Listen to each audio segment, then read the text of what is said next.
அனைத்து நண்பர்களுக்கும் வணக்கம். நம்ம ஏற்கனவே அன்புடைமை அப்படின்னு ஒரு அதிகாரம் பார்த்துருப்போம். இந்த வீடியோவில் பண்புடைமை அப்படின்ற ஒரு அதிகாரத்தை பார்க்கலாம். நம்ம அந்த வீடியோ பண்ணுறது கொஞ்சம் லேட் ஆகிடுச்சு. என்ன காரணம்னு பார்த்தீங்கன்னா, நம்ம ஆன்லைனில் டெஸ்ட் எழுதி பார்க்குற மாதிரி ஒரு கோடு ஒன்று ரெடி பண்ணிகிட்டு இருந்தோம். நம்ம நேற்று பார்த்திங்கன்னா அதை முடிச்சுட்டு டெஸ்ட் ஆன்லைனில் தான் கண்டக்ட் பண்ணோம். நிறைய பேர் ரெஸ்பாண்ட் பண்ணியிருந்தாங்க நல்லாயிருக்கு அப்படின்னு சொல்லிட்டு. இனிமேல் நடக்கக்கூடிய ஒரு எக்ஸாமும் நம்ம ஆன்லைனில் தான் எழுத போகிறோம், நம்ம வெப்சைட்டில் தான் எழுத போகிறோம். அதுக்காக தான் நம்ம ஒரு வாரத்துக்கு மேலே நான் அதுக்காக தான் வேலை செஞ்சுட்டு இருந்தேன். தப்பாக எடுத்துக்காதீங்க, நமக்கு வீடியோ அவ்வளோவா வரல இந்த வாரம். இனிமேல் வரக்கூடிய ஒரு வாரமும் நீங்கள் பாருங்கள், நம்ம ஒன்று ஒன்றா கவர் பண்ணலாம். ஓகேவா? நம்ம ஜிகேலையும் ஒன்லைனர் மாதிரி எதனா முடிஞ்சால் ட்ரை பண்ணுறேன். அதே மாதிரி திருக்குறளில் ஒரு அதிகாரமும் முடிஞ்ச அளவுக்கு சீக்கிரமாக கொடுத்துட்றேன், நீங்கள் அப்படியே படிங்க. ஓகேவா? சரி, ஓகே, வாங்க முதல் குறளுக்கு போயிடலாமா? அதுக்கு முன்னாடி இந்த பண்புடைமை அப்படின்ற அதிகாரம் நமக்கு திருக்குறளில் எந்த பகுதியில் இடம்பெறுதுன்னு பார்த்தீங்கன்னா, பொருட்பால் அப்படின்ற ஒரு பிரிவு, அறம்பொருள் இன்பம் இருக்குங்களா, அதில் பொருட்பாலில் குடியியல் அப்படின்ற ஒரு இயலுக்கு கீழே அதிகாரம் 100வது அதிகாரமும் இடம்பெறுது. அதை ஒன்று தெரிஞ்சுக்கோங்க. நமக்கு கேட்பாங்க. முதல் குறள் பாருங்கள். என்பதத்தால் எய்தல் எளிதென்ப யார்மாட்டும் பண்புடைமை எனும் வழக்கு. என்பதத்தால் எய்தல் எளிதென்ப யார்மாட்டும் பண்புடைமை எனும் வழக்கு.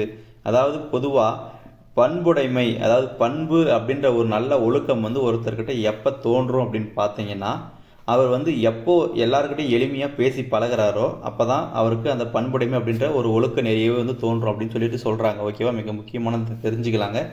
ஏதாவது என்பதத்தால் எய்தல் எளிதென்ப, என்பதத்தால் எய்தல் எளிதென்ப யார் மாட்டும் அப்படின்னா, எப்போ ஒருத்தர் எல்லாருக்கிட்டையும் எளிமையாக பேசி பழகிறாரோ அப்போ தான் அவர்கிட்ட பண்புடைமை அப்படின்ற ஒரு சிறந்த ஒழுக்கம் தோன்றும் அப்படின்னு சொல்லி சொல்கிறாங்க. ஓகேவா? மிக முக்கியமானதை தெரிஞ்சுக்கோங்க.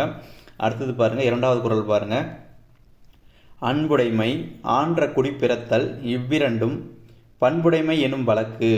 அன்புடைமை ஆன்ற குடி பிறத்தல் இவ்விரண்டும் பண்புடைமை எனும் வழக்கு. என்ன சொல்கிறாங்க? நமக்கு பண்புடைமை எனும் வழக்குனா பண்பு தோன்றணும் அப்படின்னா என்னன்னு பாருங்கள். முதல்ல என்ன சொல்கிறாங்க? அன்புடைமை அப்படின்னா எல்லாருக்கிட்டையும் அன்பாக இருக்கணும். ஓகேவா? அனைவரிடமும் அன்பாக இருக்கணும். ஆன்ற குடி பிறத்தல் அப்படின்னா நம்ம எந்த குடியில் பிறந்திருக்கிறோம் அப்படின்னு ஒன்று பார்க்கணுங்க. இது 2 விதமாக சொல்லுவாங்க. ஆன்ற குடி பிறத்தல் நமக்கு ஒரு டாப்பிக்கே இருக்கும், தமிழ் புக்கில் கொடுத்துருப்பாங்க. அதாவது அதில் என்ன சொல்லியிருப்பாங்க, அந்த ஒரு ஆசிரியர் பாடம் நடத்தும் போது இந்த திருக்குறள் நடத்தும் போது இதுக்கான பொருள் எப்படி சொல்கிறதுன்னு தெரியலன்னு சொல்லியிருப்பாரு. அதுக்காக என்ன சொல்லியிருப்பாரு, ஆன்ற குடி உங்ககிட்ட இருந்து பிறக்கணும். அதாவது பார்த்தீங்கன்னா நல்ல பண்புகள் கொண்ட குடி உங்ககிட்ட இருந்து பிறக்கணும் அப்படின்னு சொல்லி முடிச்சிருப்பாங்க. ஆக்சுவலாக அதில் எப்படி வருதுன்னு பாருங்க. அன்புடைமை, அதாவது பொதுவாக எல்லாருக்கிட்டையும் அன்பாக பழகணும், ஒரு பாயிண்ட். 2வது என்ன சொல்கிறாங்கனாக்க, ஆன்ற குடி பிறத்தல் அப்படின்னா நீங்கள் உயர்ந்த குடியில் பிறந்திருக்கிறீங்க அப்படின்னு சொல்லிட்டு உங்களுக்கு நீங்கள் உணர்ந்திருக்கணும்னு சொல்லி சொல்கிறாங்க. அதாவது என்னதுன்னா, இப்போ நம்ம நல்ல குடும்பத்தில் பிறந்தவங்க அப்படின்ற நினப்பு நம்மக்கிட்ட இருந்துச்சுன்னா நம்மளும் பார்த்தீங்கன்னா மற்றவங்க கிட்ட பண்பாக நடந்துக்க போகிறோம். அந்த பண்பு ஆட்டோமேட்டிக்காக நம்மக்கிட்ட வந்துடும். அதை தான் சொல்கிறாங்க. அன்புடைமை எல்லாருக்கிட்டையும் அன்பாக இருக்கணும். அதே சமயம் நம்ம நல்ல ஒழுக்கமான குடும்பத்தில் பிறந்திருக்கிறோம், நம்ம எந்த தவறான செயலுக்கும் போகக்கூடாது அப்படின்னு ஒன்று, அது 2மே இருந்துச்சுன்னா நம்மக்கிட்ட பண்பு அப்படின்ற ஒன்று நார்மலாக கிரியேட் ஆகிடும். அதாவது நார்மலாக தோன்றும் அப்படின்னு சொல்லி சொல்கிறாங்க. ஓகேவா? மிக முக்கியமானதை தெரிஞ்சுக்கோங்க. அடுத்தது பாருங்கள், 3வது குறள் பாருங்கள். என்ன சொல்லியிருக்காங்க? உருப்பொத்தல் மக்கள் ஒப்பு அன்றால் வெறுத்தக்க பண்பொத்தல் ஒப்பதாம் ஒப்பு. அதாவது உருப்பொத்தல் மக்கள் ஒப்பு அன்றால் வெறுத்தக்க பண்பொத்தல் ஒப்பதாம் ஒப்பு. என்ன சொல்கிறாங்க? உருப்பொத்தல் மக்கள் ஒப்புனா என்னங்க? உருப்பொத்தல் மக்கள் ஒப்பு அப்படின்னு என்ன சொல்கிறாங்கனாக்க, பொதுவாக ஒருத்தருக்கு உடம்புல கை கால் இதெல்லாம் இருந்துச்சுன்னா அவங்க மக்கள் கிடையாது. அவங்க மக்கள் கிடையாது. அவங்கக்கிட்ட என்னென்னா வெறுத்தக்க அப்படின்னா பொருந்தத்தக்க, வெறுத்தக்க அப்படின்னா பொருந்தத்தக்கன்ற ஒரு பொருளுங்க. இதில் பார்த்தீங்கன்னா பண்பொத்தல் அப்படின்னா நல்லா பொருந்தத்தக்க பண்புகளை யார் பெற்றிருக்கிறாரோ, அதாவது பொதுவாக இந்த உடம்புல கை கால் இதெல்லாமே இருந்தால் மட்டும் அவங்க மக்கள் கிடையாது. அது கூட என்ன இருக்கணும் அப்படின்னா நல்ல பண்புகள் அவங்க பெற்றிருந்தாங்கன்னா அவங்க தான் மக்கள் அப்படின்னு சொல்லி சொல்கிறாங்க. ஓகேவா? உங்களுக்கு புரியும் நினைக்கிறேன். உருப்பொத்தல் மக்களொப்பு அன்றால் அப்படின்னா நமக்கு பொதுவாக கை கால் இருந்துச்சுன்னா மட்டும் அவங்க மக்கள் கிடையாது. அதே சமயம் அவங்கக்கிட்ட நல்ல பண்பு இருந்துச்சுன்னா அவங்க தான் சிறந்த மக்கள் அப்படின்னு சொல்லி முடிக்கிறாங்க. ஓகேவா? உங்களுக்கு புரியும் நினைக்கிறேன். அடுத்த குறள் பாருங்கள். நயனோடு நன்றி புரிந்த பயனுடையார் பண்பு பாராட்டும் உலகு. நயனோடு நன்றி புரிந்த பயனுடையார் பண்பு பாராட்டும் உலகு. அதாவது எப்படி படிக்கிறீங்கன்னா, நயனோடு நன்றி புரிந்த பயனுடையார் பண்பு பாராட்டும் உலகு இப்படி பிரிச்சுக்கோங்க. உங்களுக்கு கொஞ்சம் ஈஸியாக இருக்கும்னு நினைக்கிறேன். என்ன சொல்கிறாங்க நமக்கு? நயனோடு அப்படின்னா நீதி தவறாமல், நன்றி புரிந்த அப்படின்னா நன்மை செய்த, அதாவது நீதி தவறாமல் நன்மை புரிந்த, பிறருக்கு உதவும் பண்பை, பயனுடையார் அப்படின்னா மற்றவங்களுக்கு உதவக்கூடியதுங்க, மற்றவங்களுக்கு பயன்படக்கூடியவங்க அப்படின்னு சொல்லலாம். ஓகேவா? அவங்களோட பண்பை இந்த உலகமே பாராட்டும். ஓகேவா? புரியும் நினைக்கிறேன். நயனோடு நன்றி புரிந்த, நீதி தவறாமல் மற்றவங்களுக்கு நன்மை செய்த ஒருத்தரோட பண்பை இந்த உலகமே பாராட்டும் அப்படின்னு சொல்லி முடிக்கிறாங்க. ஓகேவா? உங்களுக்கு புரியும் நினைக்கிறேன். அடுத்த குறள் பாருங்க. நகையுள்ளும் இன்னா திகழ்ச்சி. அது எப்படி படிக்கணும் அப்படின்னா நகையுள்ளும் இன்னா இகழ்ச்சின்னு எடுத்துக்கலாம். ஓகேவா? நகையுள்ளும் இன்னா இகழ்ச்சி அப்படின்னு வச்சுக்கோங்க. சரி, இன்னா கிடையாது, இன்னாது இகழ்ச்சி அப்படி வச்சுக்கோங்க. நகையிலும் இன்னாது இகழ்ச்சி அப்படி பிடிச்சிங்கன்னா உங்களுக்கு கரெக்டாக வரும் அது சொல்கிறதுக்கு. அடுத்தது, பகையிலும் பண்புல பாடறிவார் மாட்டு. என்ன சொல்கிறாங்கன்னா, நகை அப்படின்னா பொதுவாக நகை அப்படின்னா அணிகலன்னு ஒரு பொருள் வருங்க. இன்னொன்று நகைத்தல் அப்படின்னு சொல்லுவாங்க. நகைத்தல்லாம் என்னங்கனாக்கா மற்றவங்களை கிண்டல் பண்ணுறதுக்காகவே சொல்லுவாங்க. சும்மா நம்ம சும்மா ஜாலிக்கு சொன்னோம்பா அப்படின்னு சொல்லிட்டு போயிடுவாங்க. ஆனால் இது ஜாலியான்ற மாதிரி வந்துடும், நமக்கு கொஞ்சம் கடுப்பாயிடும் இல்லையா? அந்த மாதிரி தாங்க. இப்போ நகையிலும் இன்னாது இகழ்ச்சி அப்படின்னா விளையாட்டாக கூட மற்றவங்கள நம்ம இகழ்ந்து பேசக்கூடாது. ஓகேவா? விளையாட்டாக கூட நம்ம மற்றவங்கள இகழ்ந்து பேசக்கூடாது. ஓகே.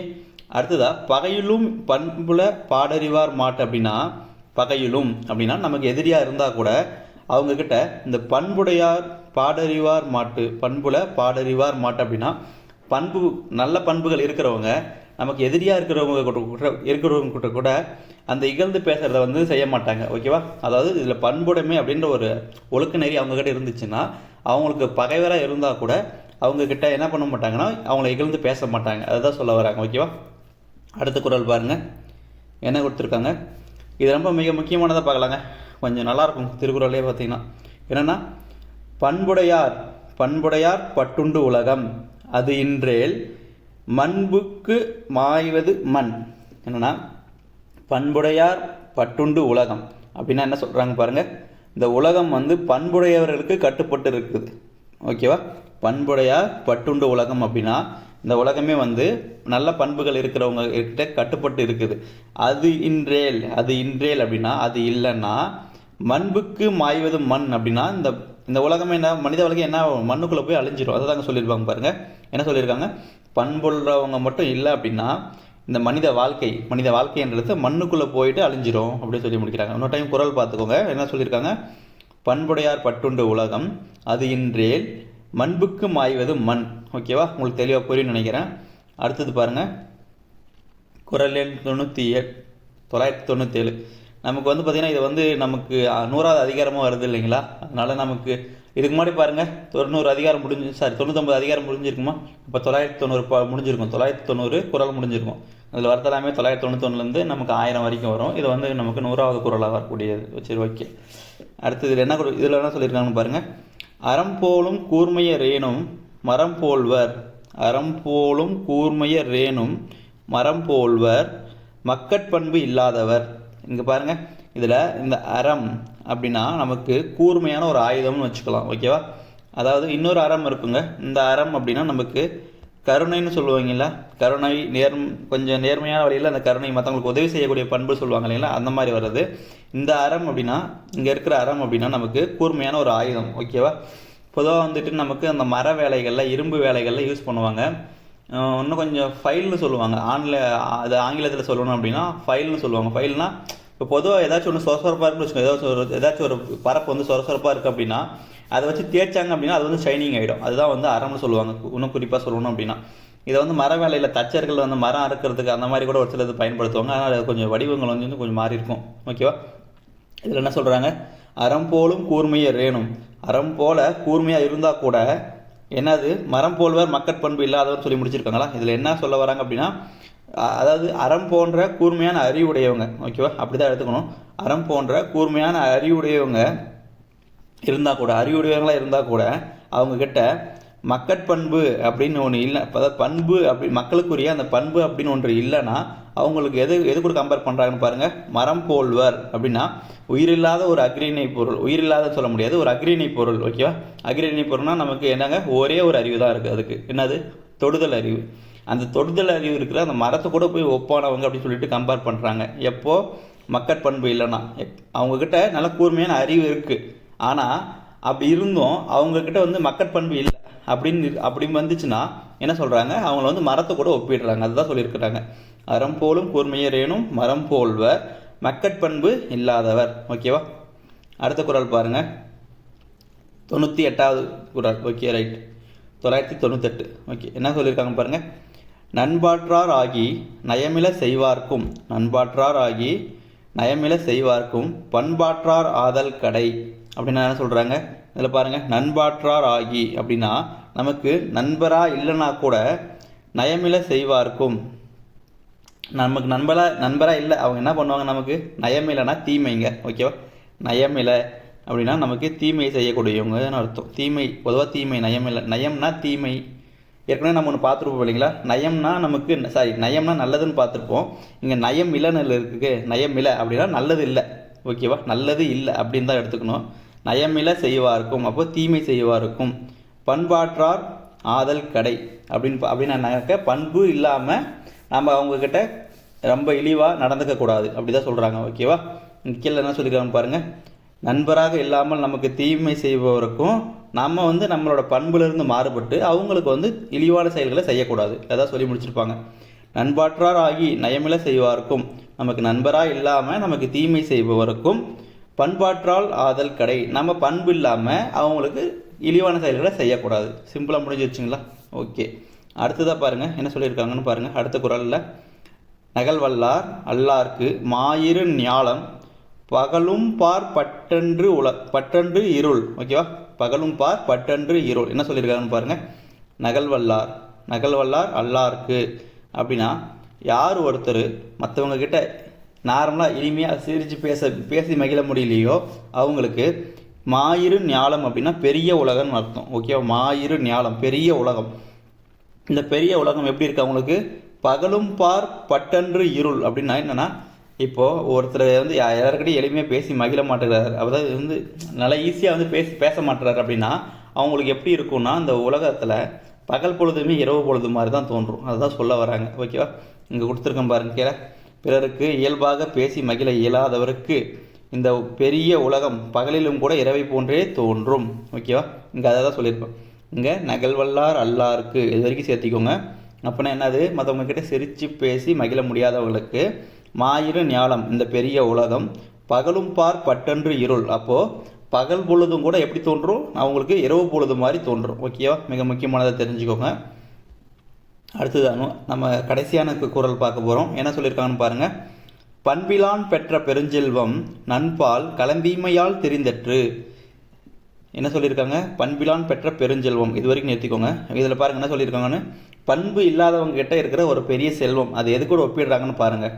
நண்பால் நல்ல பால். இப்போ வந்து பார்த்தீங்கன்னா கலந்தீமையால் தெரிந்தற்று அப்படின்னா, இப்போ எக்ஸாம்பிள் சொல்கிறேன், ஒரு பால் இருக்குது, நீங்கள் நார்மலாக வச்சுருக்கீங்க வீட்டில், அதில் வந்து அதை எடுத்துகிட்டு போய் என்ன பண்ணுறீங்கன்னா, ஒரு பாத்திரம் வந்து நல்லா அசுத்தமாக இருக்குது, இல்லை சுத்தமாக இல்லாமல் இருக்குது, நீங்கள் அதில் கொண்டு போய் ஊற்றுனீங்க அப்படின்னு என்ன ஆகும், அது ஆட்டோமேட்டிக்காக திரிஞ்சு போயிடும், ஏதாச்சும் ஒரு ஆயிரும். எக்ஸாம்பிளுக்கு ஒரு எலுமிச்சை மலம் புழிஞ்சு விட்ட இது இருக்குது, அதில் கொண்டு போய் நீங்கள் பாலை ஊற்றுனீங்க என்ன ஆகும், ஆட்டோமேட்டிக்காக திரிஞ்சு போயிடும் இல்லையா? அந்த மாதிரி தான்.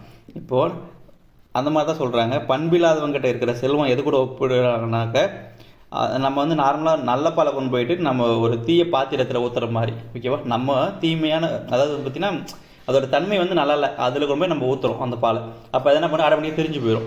இதை தான் சொல்கிறாங்க, அதாவது பண்புடைமை அப்படின்ற ஒரு ஒழுக்க நெறி இல்லாதவங்க கிட்ட இருக்கிற செல்வம் எப்படி நமக்கு, இந்த பால் எப்படி அதோட பாத்திரத்தை பொறுத்து தெரிஞ்சு போயிருதோ அந்த மாதிரி அந்த செல்வத்தில் எந்த பயனும் இல்லை, அது வந்து நமக்கு உபயோகப்படாதுன்ற மாதிரி சொல்கிறாங்க. ஓகேவா? கிட்டத்தட்ட ஓகே, உங்களுக்கு எல்லாமே புரிஞ்சிருக்குன்னு நினைக்கிறேன்.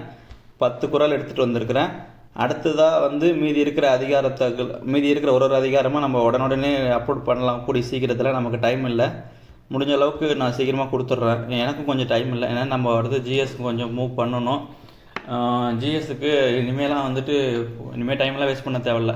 முடிஞ்ச அளவுக்கு நம்ம ஒரு டாப்பிக்காக சின்னதாகவே கொடுத்துட்றேன். இப்போ எக்ஸாம்பிளுக்கு 10ஆவதுனா ஒரு லெசன் படிங்க, 12ஆவதுனா ஒரு லெசன் படிங்கன்னு சொல்லி கொடுத்துட்றேன், பிடிஎஃப் கொடுத்துட்றேன். நீங்கள் அதுக்கே படிங்க. முடிஞ்ச அளவுக்கு நம்ம இப்போ தமிழுக்கு எப்படி எடுத்துகிட்டு வரோம் ஆன்லைன் எக்ஸாம், அதே மாதிரி அதுக்கும் சொல்கிறேன். ஓகேவா? அதுக்கும் ரெடி பண்ணிவிட்டு நம்ம அப்படியே குரூப்பில் போட்டுக்கலாம். கொஞ்சம் சப்போர்ட் பண்ணிங்கன்னா நல்லாயிருக்கும். எப்படின்னா நார்மலாக நீங்கள் ஒரு வாய்ஸ் டைப்பிங் பண்ணி கொடுத்தீங்கன்னா கூட பரவாயில்ல. வாய்ஸ் டைப்பிங்னா எப்படின்னா எப்படி சொல்கிறேன்னா, இப்போ நம்ம டெலகிராம்லேயே கூட நார்மலாக மெசேஜ் பண்ணுறீங்க இல்லையா, வாய்ஸ் டைப்பிங் பண்ணுற மெசேஜ் பண்ணுறீங்க இல்லையா, அதே மாதிரி நம்ம கொஷின்ஸ்லாம் ஒரு சில பேட்டர்ன் என்கிட்ட இருக்குது. நான் அந்த எக்ஸலில் ஃபார்மேட் ரெடி பண்ணி வச்சுருக்கிறேன். நம்ம ஆன்லைனில் ஆட்டோமேட்டிக்காக குவிஸ் கோட் ஜெனரேட் ஆகிற மாதிரி ரெடி பண்ணி வச்சுருக்கிறேன். நீங்கள் அந்த மாதிரி ஏதாச்சும் டைப் பண்ணி கொடுக்குற மாதிரி உங்களுக்கு இன்ட்ரெஸ்ட் இருந்துச்சுன்னா தயவு செஞ்சு எனக்கு மெசேஜ் பண்ணுங்கள். ஏன்னா வந்து உங்களுக்கு நிறைய பேர் யாருன்னா கொஷின் நல்லா எடுக்க தெரியும். இப்போ நார்மலாக இந்த கொஷின்னா இப்படி இந்த மாதிரி தான் கேட்க முடியும் அப்படின்னு ஒன்று இருக்குது இல்லைங்களா. இல்லை நீங்கள் எதனா ஜிகேயில் படிக்கிறீங்க, இப்போ ஐஎன்சியில் படிக்கிறீங்க, அதில் ஏதாச்சும் இருந்துச்சுன்னா கூட நீங்கள் சென்ட் பண்ணலாம். இப்போ எக்ஸாம்பிளுக்கு நமக்கு இந்திய தேசிய காங்கிரஸ் எந்த வருடம் தோற்றுவிச்சாங்க அப்படின்னு கேட்பாங்க இல்லைங்களா, அந்த மாதிரி தான் எக்ஸாம்பிள் சொல்கிறேன். இந்த மாதிரி கேட்கலாம். இல்லைனா வேறு எதனா ஒன்று கேட்கலாம். நீங்கள் எல்லாம் செய்ய அல்லது செத்துமடி இந்த வரியை சொன்னது யார், இந்த மாதிரி ஏதாச்சும் ஒன்று உங்களுக்கு என்ன எப்படி தோணுதோ உங்களால் எடுக்க முடியும் அப்படின்னு ஒரு நம்பிக்கை இருந்துச்சுன்னா சிம்பிளாக நீங்கள் படிக்கிறீங்க, ஒரே சின்ன டாபிக் படிக்கிறீங்க, அதுலேருந்து நான் கொஷின் மேக் பண்ணிக்கிறேன், ஒரு 10 கொஷின்னா கூட எனக்கு போதும் அப்படின்ற மாதிரி நீங்கள் நினச்சிங்கன்னா தயவு செஞ்சு அது சென்ட் பண்ணுங்கள். சரி, எப்படி சென்ட் பண்ணணும்னு வேணால் என்கிட்ட கேளுங்க, நான் சொல்கிறேன். சென்ட் பண்ணிங்கன்னா நம்ம ஆட்டோமேட்டிக்காக அந்த குவிஸில் போட்டு நம்ம டாபிக் வைஸாக பிரித்து நம்ம வெப்சைட்டில் போட்டு விட்றலாம். நீங்கள் டேரெக்டாக போனீங்கன்னா லேபிள் வைஸாக பிரித்து வச்சுருப்பேன். நீங்கள் எது படிக்கணும்னு ஆசைப்பட்றீங்களோ அங்கே போய்ட்டு நீங்கள் பார்த்துக்கலாம். ஓகேவா, உங்களுக்கு ஈஸியாக இருக்கும்னு நினைக்கிறேன். உங்களால் முடிஞ்சால் பண்ணுங்கள், பார்க்கலாம். நம்ம இந்த வீடியோ இதோட முடிச்சுக்கலாம். அடுத்த வீடியோவில் நம்ம அடுத்த அதிகாரத்தை பார்க்கலாம். ஓகேவா, நன்றிங்க. மறக்காமல் நம்ம சேனலை சப்ஸ்கிரைப் பண்ணிக்கோங்க பண்ணாதவங்க. Okay, thank you.